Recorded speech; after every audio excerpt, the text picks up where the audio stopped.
Hello guys, I'm మహా. Last time కోవిడ్తో fight చేసి అందరం చాలా ఫేస్ చేసి ఉన్నాము. చాలామందిని లాస్ అయ్యాం కూడా. ఇప్పుడు మళ్ళీ కొత్త వైరస్ కూడా ఎంటర్ అయింది. దానివల్ల డెత్ అంత ఇష్యూస్ లేకపోయినా బ్రీతింగ్ ఇష్యూస్ అట్లాంటివి ఎక్కువగా వస్తున్నాయి. కాబట్టి ముందుగానే జాగ్రత్త తీసుకుందాం. ఈ టిప్ ఫాలో అయ్యారు అంటే బ్రీతింగ్ ఇష్యూ అనేది కంట్రోల్ అవుతుంది. హోమ్మేడ్ ఇన్హేలర్ లాగా ఇది యూజ్ అవుతుంది. అండ్ కాఫ్, కోల్డ్ని కూడా ఇది కంట్రోల్ చేస్తుంది. పల్చగా ఉండే కాటన్ క్లాత్ కానీ టిష్యూ కానీ తీసుకొని అందులో కాస్తంత బియ్యం వేసుకోండి.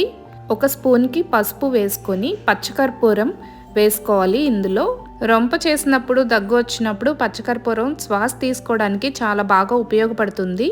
పచ్చకర్పూరం బిళ్ళ ఒకటి తీసుకొని మెత్తగా పౌడర్ లాగా చేసుకొని ఇందులో కలుపుకోవాలి.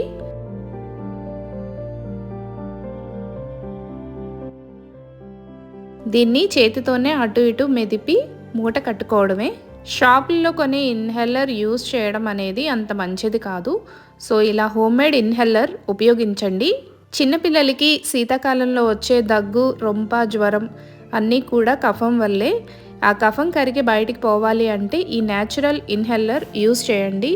మాట వినని పిల్లలకి నిద్రపోయినప్పుడు నోస్ దగ్గర పెట్టేసేయండి. సో ఆటోమేటిక్గా వాళ్ళు బ్రీత్ తీసుకున్నప్పుడు ఇది లోపలికి వెళుతుంది.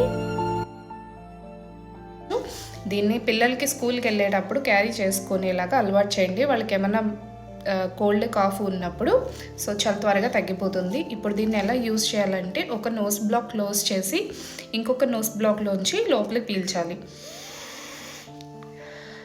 అది లోపల వరకు వెళ్తుంది. అండ్ అగైన్ ఒకసారి ట్రై చేసి చూడండి.